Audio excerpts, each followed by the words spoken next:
নমস্কার বন্ধুরা, আমি সুজাতা মণ্ডল, যোগা থেরাপিস্ট। যোগা ওয়ার্ল্ড গ্রুপে কয়েকদিন আগে অ্যাংজাইটি নিয়ে কিছু বলার জন্যে একটা অনুরোধ এসছে।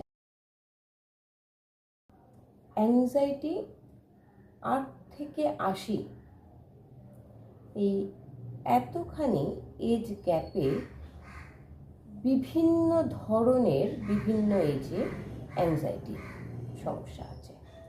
কারণ আজকে যদি একজন স্কুল পড়ুয়া যে মাধ্যমিক দেবে, যে ছেলেটি বা মেয়েটি, তার অ্যাংজাইটি পরীক্ষা কেমন হবে, পরীক্ষায় সব পারবো কি না, বন্ধুরা এগিয়ে যাবে এই নিয়ে। যার 25 বছর বয়স, তার তখন চিন্তা বন্ধুরা চাকরি পেয়ে যাচ্ছে, আমি চাকরিটা এখনো পাচ্ছি না কেন, বা ও বিদেশ যাচ্ছে আমি যেতে পারছি না কেন, এই ধরনের বিভিন্ন সমস্যা। আবার যদি সেটা আমি 40 এরকম এজে যাই, তাহলে গিয়ে দেখা যাবে যে কারোর চাকরির সমস্যা, কারোর পারিবারিক সমস্যা। আরও বয়স বাড়লে সেটা দেখা যায় অ্যাংজাইটির কারণ কি হয়, যে ওই সময়তে অনেকেরই স্বজনহারা হয়, মানে বাবা মা এরকম অনেকেই আমাদের ছেড়ে ওই বয়সে চলে যান। তো সেখানে গিয়ে তার সেই পুরনো অতীত নিয়ে এক এক সময়তে ভীষণভাবে প্যানিক অ্যাটাক হয়। আমি ছোট্ট একটা উদাহরণ দিই। কিছুদিন আগে একজন ভদ্রমহিলা এসেছেন, বছর 38। ওনার সমস্যা, বুক ধড়ফড় করছে। ওনার মনে হচ্ছে যে উনি খুব তাড়াতাড়ি হার্ট অ্যাটাকে মারা যেতে পারেন। এরকম কেন মনে হচ্ছে? বলছে না, আমার এটা মনে হচ্ছে, আপনার প্রেসক্রিপশানগুলো যা দেখলাম তাতে তো উনি মোটামুটি 2-3 জন ডক্টর কনসাল্ট করেছেন। ডক্টররা যা রিপোর্ট করাতে বলেছিলেন সমস্ত রিপোর্ট করেছেন, এবং ওই রিপোর্টে সব কিছুই নর্মাল, ফিট অ্যান্ড হেলদি। আমি বললাম, আপনার তো রিপোর্টে সব কিছু ঠিক রয়েছে, তাহলে আপনার এরকম কেন মনে হচ্ছে?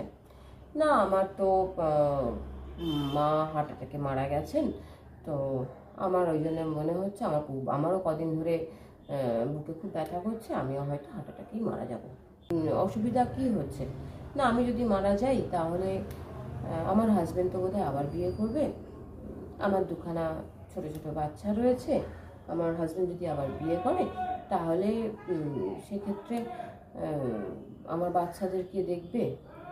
আর আমার একটা হোম ডেলিভারির ব্যবসা আমি নিজে করেছি, সেটা এখন ভালোই চলছে।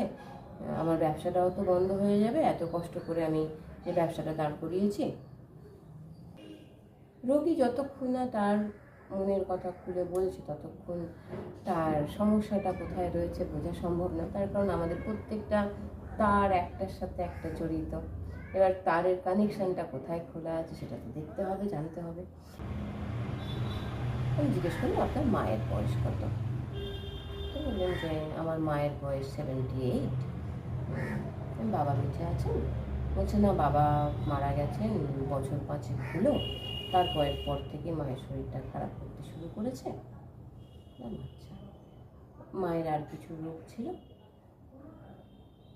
বলছে মায়ের হাই সুগার ছিল, হাই ব্লাড প্রেশার ছিল, থাইরয়েড ধরা পড়েছিল,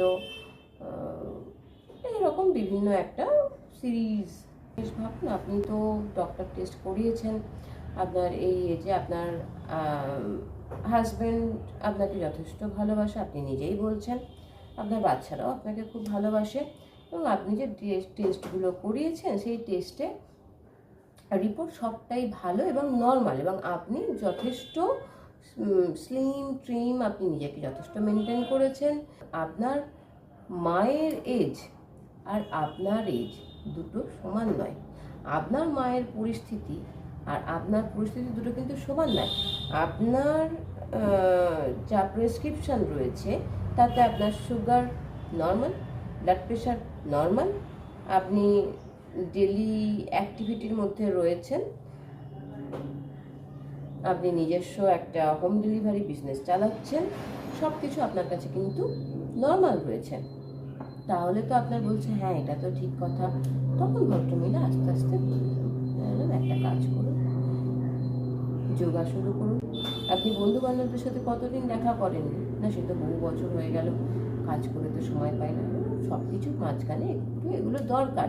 আমাদের সমস্যা হচ্ছে আমরা সারাক্ষণ মোবাইলে মুখ বুজে আছি। যতখানি সময় পাই, 8 ঘন্টা সময় পাই, মোবাইলে মুখ বুজে থাকি।